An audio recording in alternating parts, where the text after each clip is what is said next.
Tofauti na hapo basi tunaamini ratiba hii sasa iliyopo hapa haitakuwa na mabadiliko yoyote, kwa sababu tayari imesha accommodate kila kitu, ikiwemo hiyo FIFA window na michuano mingine ambayo inaendelea hapa barani Afrika. Kwa hiyo kila kitu kiko sawa na tutarajii kuona mabadiliko yoyote kwa sasa. Mmetukumbusha kuhusiana na mchezo namba 184 Young Africans dhidi ya Simba. Taarifa zipoje kutoka kwenu, kwa sababu nyinyi ndio wahusika wa ligi yetu, wenyeji wa mchezo, wanalipi kuhusiana na mchezo huu? Tunayoona endelea mtandaoni, pengine tupate kutoka bodi ya ligi kitu kipi kipo? Ya taarifa kutoka bodi ya ligi kuu Tanzania ni kwamba mchezo namba 184 wa ligi kuu ya NBC ambao awali ulipangwa kufanyika Machi 8 uliahirishwa kwa sababu za kikanuni na zikaelezwa, na baada ya kuahirisha, kwenye taarifa ile ya kuahirisha tulitoa taarifa kwamba mchezo utapangiwa tarehe nyingine, na baada ya kupita muda kidogo bodi ya ligi ilitangaza tarehe ya huo mchezo ambayo ni Juni 15, na sasa hivi tunapozungumza hapa taarifa kutoka ndani ya bodi ya ligi kuu Tanzania ni kwamba mchezo namba 184 Young African Sports Club dhidi ya Simba Sports Club utafanyika kwenye uwanja wa Benjamin Mkapa Juni 15. Hiyo ndio taarifa kutoka bodi ya ligi kuu Tanzania. Kuhusiana na zile ambazo zinaendelea mtandaoni, wao wakidai hawachezi, bodi ya ligi na taarifa hizo? Sasa bodi haiwezi kuwa na hizo taarifa za mitandaoni. Bodi yenyewe inawasiliana na wadau wake kupitia barua pepe, ila mimi na wewe tunazo hizo taarifa. Na mimi sio bodi. Mimi na akaunti yangu Instagram, kwa hiyo ninapoenda kutembelea akaunti yangu natembelea na akaunti yako Zai, natembelea na akaunti za wengine, naona mnavyojadili, naona taarifa mbalimbali. Huyo ni Karim Boimanda, si ndio?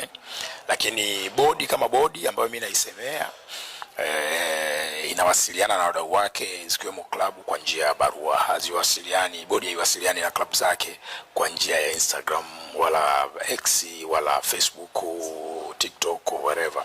Zinawasiliana kwa njia ya barua pepe, na hilo ndilo kubwa. Kwa hiyo kwa sasa hivi kitu ambacho sisi tunapaswa kukifahamu hapa ni kwamba bodi taarifa yake mchezo utakuwa Juni 15. Hakuna taarifa rasmi pengine kutoka kwa mdau wenu Young Africans ambaye ndio mwenyeji wa mchezo? Taarifa nini sasa? Sisi ndio tumempa taarifa yeye. Sisi tulisema tutaahirisha mchezo. Na tulisema tutapanga tarehe ya mchezo. Tumeshaipanga, na wa kwanza kabisa kuwasiliana nao ni hao wadau wa hiyo michezo, kiwemo Young African Sports Club kama mwenyeji, Simba Sports Club kama mgeni, wadhamini wetu wakiwemo broadcasters Azam Media, TBC na mdhamini mkuu NBC. Pia tukatoa taarifa kwa umma, kwa maana ya wadau wetu wengine wakubwa, mashabiki ambao ni wadau wa muhimu kabisa, tukatoa taarifa kwao kuwaeleza kwamba tarehe hiyo hapo. Kwa hiyo taarifa ni kutoka kwetu kwenda kwa Yanga. Bodi haitarajii taarifa kutoka Yanga kuja kwetu, kwa sababu tayari sisi tulikuwa tunawajulisha Yanga na Simba na NBC na Azam na TBC na mashabiki kwamba mchezo utachezwa lini. Kwa hiyo hicho tumekifanya, na ndicho cha muhimu kwa sasa hivi. Kwa hiyo kilichopo ni kwamba taarifa ipo rasmi kwao. Ya taarifa, wadau wote wana taarifa. Hata wewe najua una taarifa. Si unakumbuka uliona press? Tofauti na hapo basi tunaamini ratiba hii sasa iliyopo hapa haitakuwa na mabadiliko yoyote, kwa sababu tayari imesha accommodate kila kitu, ikiwemo hiyo FIFA window na michuano mingine ambayo inaendelea hapa barani. Tofauti na hapo basi tunaamini ratiba hii sasa iliyopo hapa haitakuwa na mabadiliko yoyote, kwa sababu tayari imesha accommodate kila kitu, ikiwemo hiyo FIFA window na michuano mingine ambayo inaendelea hapa barani Afrika. Kwa hiyo kila kitu kiko sawa na tutarajii kuona mabadiliko yoyote kwa sasa.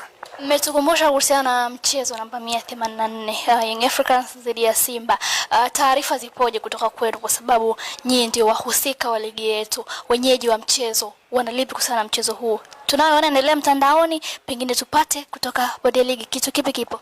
Ya taarifa kutoka bodi ya ligi kuu Tanzania ni kwamba mchezo namba 184 wa ligi kuu ya NBC ambao awali ulipangwa kufanyika Machi 8 uliahirishwa kwa sababu za kikanuni na zikaelezwa, na baada ya kuahirisha, kwenye taarifa ile ya kuahirisha tulitoa taarifa kwamba mchezo utapangiwa tarehe nyingine, na baada ya